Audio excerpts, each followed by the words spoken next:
নমস্কাৰ এই মুহূৰ্তত আহি পৰিছে ৰাতিপুৱাৰ কেইবাটাও বিগ ব্ৰেকিং নিউজ। আজি হৈছে 21 ছেপ্টেম্বৰ। অক্টোবৰ মাহতে দেশৰ কোটি কোটি কৃষকৰ একাউণ্টত 21 নম্বৰ কিস্তিৰ ধন প্ৰদান কৰিব।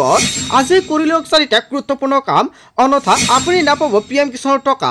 পিএম কিষাণে 21 নম্বৰ কিস্তিকৈ কেন্দ্ৰীয় চৰকাৰৰ ফালৰ পৰা কেইবাটাও নতুনকৈ নিয়ম জাৰি কৰিছে। লগতে লাখ লাখ মহিলাৰ বাবে এটা ভাল খবৰ, দুৰ্গা পূজাৰ পূৰ্বে লাখ লাখ মহিলাৰ একাউণ্টত চৰকাৰে প্ৰদান কৰিব টকা। প্ৰথমতে অৰুণোদয় আঁচনি 25জন হিতাধিকাৰীৰ বেংক একাউণ্টত 1250 টকাকৈ প্ৰদান কৰিব।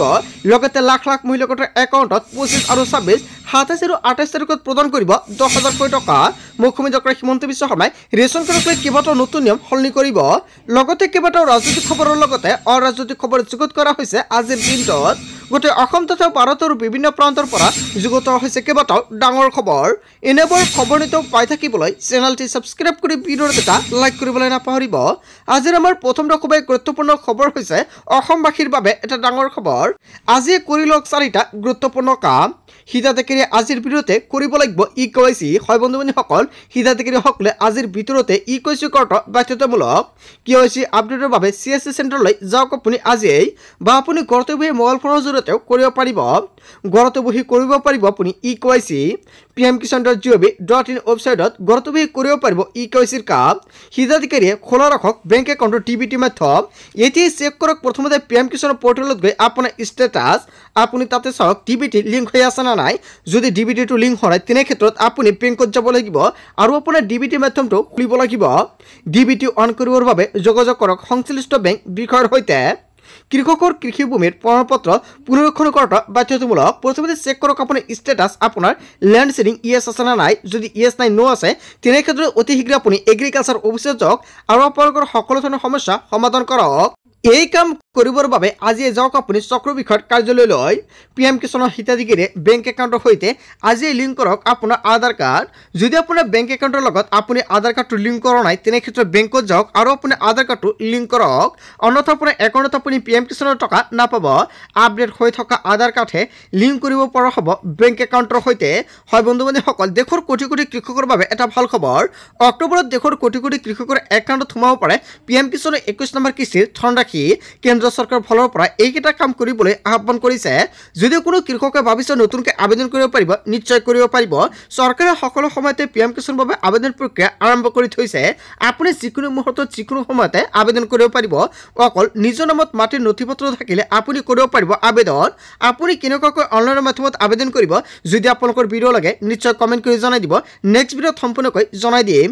তাৰপিছত অসমবাসী ৰাজুক জনাইছো আমাৰ পৰৱৰ্তী খুবেই গুৰুত্বপূৰ্ণ খবৰ, লগতে ডাঙৰ খবৰ।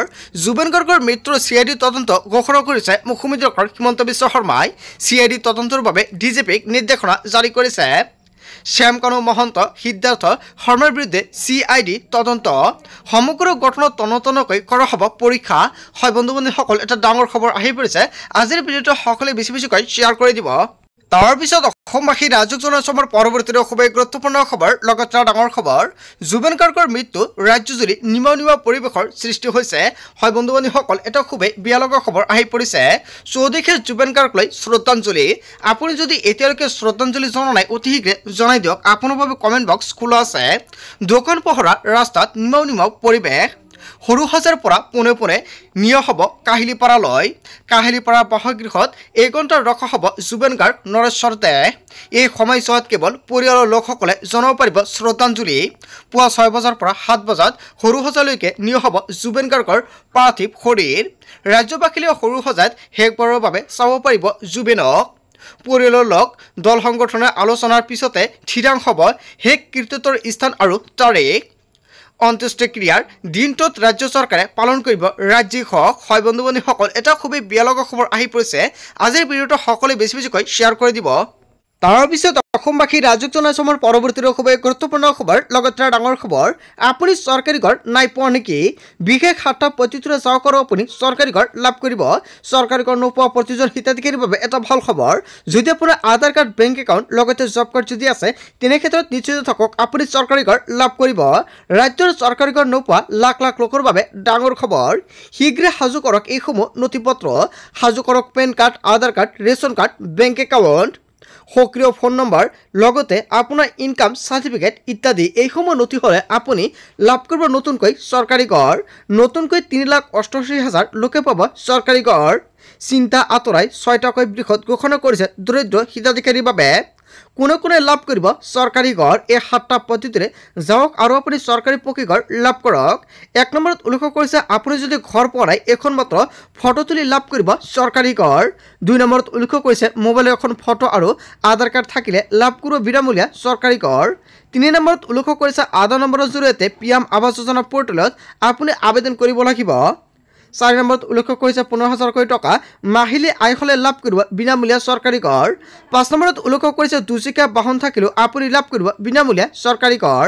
5 নম্বৰত উল্লেখ কৰিছে 5 একৰ পৰ্যন্ত মাটি থাকিলেও লাভ কৰিব বিনামূলীয়া চৰকাৰী ঘৰ। 7 নম্বৰত উল্লেখ কৰিছে জিঅ' টেকিং কৰি থোৱা প্ৰতিটো দুখীয়া পৰিয়ালে পাব চৰকাৰী ঘৰ। যিসকল ব্যক্তিয়ে নতুনকৈ চৰকাৰী ঘৰৰ বাবে জিঅ' টেকিং কৰি ৰাখিছে সেইসকল ব্যক্তিৰ বাবে কেইবাটাও গুৰুত্বপূৰ্ণ মন্তব্য কৰিছে চৰকাৰে। আপুনি যদি চৰকাৰী ঘৰ পোৱা নাই তেনে ক্ষেত্ৰত আপোনাৰ বাবে এটা ভাল খবৰ। যদি আপুনি জিঅ' টেকিং কৰাই থৈছে আপুনি নতুনকৈ পাব চৰকাৰী ঘৰ। তেনে ক্ষেত্ৰত এইসমূহ নথিপত্ৰ আপোনাৰ প্ৰয়োজন হ'ব। যেতিয়া তালিকাত নাম আহিব তেনে ক্ষেত্ৰত এইকেইটা নথিপত্ৰৰ প্ৰয়োজন হ'ব। যদি কোনোৱে ভাবিছে নতুনকৈ চৰকাৰী ঘৰৰ বাবে আবেদন কৰিব নিশ্চয় কৰিব পাৰিব অতি শীঘ্ৰে। আপোনাৰ মোবাইল ফোনৰ জৰিয়তে কৰি লওক। আৰু কি কি নথিপত্ৰ লাগিব? আধাৰ কাৰ্ড, জব কাৰ্ড, লগতে আপোনাৰ আধাৰ কাৰ্ড হ'লে লগতে বেংক একাউণ্ট হ'লে আপুনি কৰিব পাৰিব আবেদন। আপুনি কেনেকৈ আবেদন কৰিব যদি আপোনালোকৰ ভিডিঅ' লাগে নিশ্চয় কমেণ্ট কৰি জনাই দিব, সম্পূৰ্ণকৈ জনাই দিম। তাৰপিছত অসমবাসী ৰাজ্যক জনাইছো আমাৰ পৰৱৰ্তী খুবেই গুৰুত্বপূৰ্ণ খবৰ, লগতে ডাঙৰ খবৰ। কাম বিচাৰি হাবাথুৰি খাইছে নেকি আপুনি? প্ৰতিদিনৰ কামৰ বিনিময়ত চৰকাৰে দিব আপোনাক 249,000 টকা। চৰকাৰে ৰূপায়ণ কৰিছে মহাত্মা গান্ধী ৰাষ্ট্ৰীয় গ্ৰাম নিয়োগ নিশ্চিত আঁচনি। কাম বিচৰাৰ 15 দিনৰ ভিতৰতে কাম লাভ কৰিব আপুনি। প্ৰতিদিনৰ মজুৰি হিচাপে 249 টকাকৈ লাভ কৰিব আপুনি। 18 বছৰ বয়স হৈছে যদি তেনে ক্ষেত্ৰত যোগাযোগ কৰক গাঁও পঞ্চায়তত, কিয়নো প্ৰতিটো দুখীয়া পৰিয়ালে লাভ কৰিব এই সুবিধা। হয় বন্ধু বান্ধৱীসকল, যদি আপোনাৰ জব কাৰ্ড আছে তেনে ক্ষেত্ৰত আপোনাৰ বাবে এটা ভাল খবৰ। আপোনাৰ কাম বিচাৰি হাবাথুৰি খাব নালাগে। যদি আপোনাৰ জব কাৰ্ড নাই এতিয়া আপুনি পঞ্চায়তত যাওক, নতুনকৈ এটা জব কাৰ্ড বনাই লওক। এই জব কাৰ্ডৰ জৰিয়তে আপুনি লাভ কৰিব বছৰি 100 দিনৰ কৰ্ম সংস্থাপন। কেনেকৈ লাভ কৰিব আপুনি এই আঁচনিৰ সুবিধা? যোগাযোগ কৰক পঞ্চায়ত কাৰ্যালয় অথবা প্ৰতিনিধিৰ সৈতে। আবেদনৰ বাবে আপোনাৰ লাগিব বয়সৰ ঠিকনাৰ প্ৰমাণপত্ৰ, পৰিয়ালৰ প্ৰতিগৰাকী কৰ্মৰত ব্যক্তিৰ নাম অন্তৰ্ভুক্ত কৰিব লাগিব জব কাৰ্ডত। কাম বিচাৰি এতিয়া আপুনি হাবাথুৰি খাব নালাগে। যদি আপোনাৰ জব কাৰ্ড নাই আপুনি জব কাৰ্ড বনাই লওক। জব কাৰ্ড থাকিলে আপুনি লাভ কৰিব কেইবাটাও নতুন সুবিধা, যেনেকুৱা ধৰক যদি আপোনাৰ ঘৰত চৰকাৰী ঘৰ নাই তেনে ক্ষেত্ৰত জব কাৰ্ড থাকিলে আপুনি চৰকাৰী ঘৰ লাভ কৰিব। লগতে জব কাৰ্ড থাকিলে চৰকাৰে প্ৰত্যেকটো বছৰতে এনেই টকা প্ৰদান কৰে। যদি আপোনাৰ জব কাৰ্ড আছে তেনে ক্ষেত্ৰত আৰু আপুনি বহুতো সুবিধা লাভ কৰিব। কি কি সুবিধা লাভ কৰিব নিশ্চয় নেক্সট ভিডিঅ'ত জনাই দিম। আৰু আপুনি ঘৰতে বহি অনলাইনতো আবেদন কৰিব পাৰিব জব কাৰ্ডৰ বাবে। কেনেকৈ কৰিব যদি ভিডিঅ' লাগে কমেণ্ট কৰি জনাই দিব। তাৰপিছত অসমবাসী ৰাজ্যক জনাইছো আমাৰ পৰৱৰ্তী খুবেই গুৰুত্বপূৰ্ণ খবৰ, লগতে ডাঙৰ খবৰ। SBIৰ প্ৰতিগৰাকী গ্ৰাহকলৈ ভাল খবৰ আহি পৰিছে। ডিজিটেল সংস্কৰণলৈ নতুন ৰূপায়ণ আহি গ'ল SBI। মাত্ৰ এটা মেছেজতে আপুনি লাভ কৰিব বহুতো সুবিধা। হয় বন্ধু বান্ধৱীসকল, আপোনাৰ ঘৰত SBI বেংক একাউণ্ট আছে নেকি? তেনে ক্ষেত্ৰত এই বাতৰিটো আপুনি সম্পূৰ্ণকৈ চাওক। মাত্ৰ এটা মেছেজতে আপুনি ঠাইতে লাভ কৰিব কেইবাটাও সুবিধা। ঘৰতে বহি সুবিধা পাবলৈ হাই বুলি লিখি পঠিয়াওক এটা মেছেজ। বেংক ATM লৈ নোযোৱাকৈ হোৱাটছআপতে পাব আপুনি সবিশেষ তথ্য। বেংক বেলেঞ্চ মিনি ষ্টেটমেণ্ট লাভ কৰিব এটা মাত্ৰ মেছেজতে। আপোনাৰ বেংক একাউণ্টৰে সংলগ্ন মোবাইল নম্বৰৰ পৰা পঠিয়াই দিব লাগিব এটা মেছেজ। KYC আপডেট কৰিবলৈ আপুনি যাব নালাগে বেংকলৈ। একাউণ্টৰ ষ্টেটমেণ্ট, পেঞ্চন শ্লিপ আদি লাভ কৰিব হোৱাটছআপতে। এনে সুবিধা পাবলৈ 9022690226 হোৱাটছআপ নম্বৰত আপুনি হাই বুলি টাইপ কৰি দি মেছেজ পঠিয়াই দিয়ক। আৰু SBIৰ প্ৰতিগৰাকী গ্ৰাহকলৈ এটা ভাল খবৰ, এতিয়া আপুনি ঘৰতে বহি সকলো ধৰণৰ সুবিধা লাভ কৰিব পাৰিব। যদি আপোনাৰ চেকবুকৰ বাবে প্ৰয়োজন হৈছে এতিয়া আপুনি ঘৰতে বহি এপ্লাই কৰিব পাৰিব। বেংকত শাৰী পতাৰ প্ৰয়োজন নাই। তাৰপিছত অসমবাসী ৰাজ্যক জনাইছো আমাৰ পৰৱৰ্তী খুবেই গুৰুত্বপূৰ্ণ খবৰ, লগতে ডাঙৰ খবৰ। এক্টিভ ৰাখিবলৈ কৰিব লাগিব এইকেইটা গুৰুত্বপূৰ্ণ কাম। আধাৰ কাৰ্ড আৰু পেন কাৰ্ডৰ গৰাকীৰ বাবে এটা ডাঙৰ খবৰ আহি পৰিছে। যদি আপোনাৰ আধাৰ কাৰ্ড আৰু পেন কাৰ্ড আছে তেনে ক্ষেত্ৰত এই বাতৰিটো আপোনাৰ বাবে। UIDAয়ে আধাৰ কাৰ্ডৰ গৰাকীলৈ বান্ধি দিছে অন্তিম দিন। 31 ডিচেম্বৰৰ ভিতৰতে সকলো আধাৰ কাৰ্ডৰ গৰাকী কৰিব লাগিব আধাৰ কাৰ্ড আপডেট। লগতে আধাৰৰ লগতে লিংক কৰিব লাগিব পেন কাৰ্ড। কিন্তু আধাৰ আৰু পেন লিংক নকৰাসকলৰ বাতিল হ'ব নেকি পেন কাৰ্ড? বহুতৰ মনত প্ৰশ্ন উত্থাপিত হৈছে। নিৰ্দিষ্ট সময়ৰ ভিতৰতে আধাৰ কাৰ্ড আৰু পেন কাৰ্ড লিংক নহ'লে কি হ'ব জানেনে? চাৰ্টাৰ্ড একাউণ্ট আৰু বিশেষকৈ উল্লেখ কৰিছে গুৰুত্বপূৰ্ণ তথ্য। আধাৰ পান লিংক নহ'লে তেন্তে পেন কাৰ্ড নিষ্ক্ৰিয় হোৱাটো নিশ্চিত, কিন্তু বাতিল নহয় পেন কাৰ্ড। আপোনাৰ পেন নম্বৰত কেইবাটাও নতুন নিয়ম সলনি হ'ব এতিয়াৰ পৰা। আপোনাৰ পেন কাৰ্ডত উল্লেখিত তথ্য সুৰক্ষিত থাকিব, কিন্তু বিত্তীয় লেনদেন বা অন্য ক্ষেত্ৰত ব্যৱহাৰৰ অনুপযোগী হৈ পৰিব পেন কাৰ্ড। আপোনাৰ সুবিধা হোৱাকৈ সক্ৰিয় কৰি ল'ব পাৰিব পেন কাৰ্ড। পূৰ্বৰ তথ্য জমা দি সক্ৰিয় কৰিব পাৰিব পেন কাৰ্ড, কিন্তু সক্ৰিয় কৰিবলৈ আপুনি ভৰিব লাগিব জৰিমনা। 1000 টকা জৰিমনা আদায় কৰাৰ পিছতে পুনৰ সক্ৰিয় হ'ব আপোনাৰ পেন কাৰ্ড। গৰাকীয়ে নিজে পৰীক্ষা কৰিব পাৰিব বা লিংক কৰিব পাৰিব পেন কাৰ্ড আৰু আধাৰ। আয়কৰ বিভাগৰ অনলাইন পৰ্টেলত গৈ চাব পাৰিব সকলো তথ্য। 5টা প্ৰক্ৰিয়াৰ মাজতে দূৰ কৰিব পাৰিব আধাৰ পেন কাৰ্ডৰ সমস্যা। তাৰ বাবে এতিয়া আপুনি ক্লিক কৰক incometax.gov.in। ইয়াৰ পাছতে কুইক লিংক এটা অপশ্যন দেখা পাব, তাতে আপুনি ক্লিক কৰক। লিংক আধাৰ ষ্টেটাছ নিৰ্বাচন কৰক। স্ক্ৰীনত প্ৰত্যক্ষ হ'ব নতুন ৱেব পেজ, আৰু এই ৱেব পেজত সন্নিৱিষ্ট কৰিব লাগিব আপোনাৰ আধাৰ নম্বৰ আৰু পেন নম্বৰ। ইয়াৰ পিছতে ক্লিক কৰক আপুনি ভিউ লিংক আধাৰ ষ্টেটাছত। লগে লগে জানিব পাৰিব আপোনাৰ আধাৰ আৰু পেন লিংক হৈছে নে নাই। যদি হৈছে সবিশেষ তথ্য লগে লগে ওলাই পৰিব, আৰু যদি হোৱা নাই অতি শীঘ্ৰে আপুনি কৰাই ৰাখক। সকলোৱে এই কাম কৰিব লাগিব, অন্যথা আপোনাৰ যদি বেংকত যায় টকা উলিয়াবলৈ তেনে ক্ষেত্ৰত আপুনি কৰিব নোৱাৰিব। লগতে আৰু আপুনি বহুতো অসুবিধাৰ সন্মুখীন হ'ব। যদি আপুনি এতিয়ালৈকে কৰা নাই অতি শীঘ্ৰে কৰাই ৰাখক। তাৰপিছত অসমবাসী ৰাইজক জনাইছোঁ আমাৰ পৰৱৰ্তী খুবেই গুৰুত্বপূৰ্ণ খবৰ, লগতে ডাঙৰ খবৰ। এতিয়াৰ পৰা আপোনাৰ স্মাৰ্ট মিটাৰত বিদ্যুৎ বিল হৈ পৰিব 0। বিদ্যুৎ বিলৰ নামত ভৰিব নালাগে 1 টকাও। নতুন বছৰতে প্ৰতিটো পৰিয়ালৰ বাবে ভাল খবৰ আহি পৰিছে।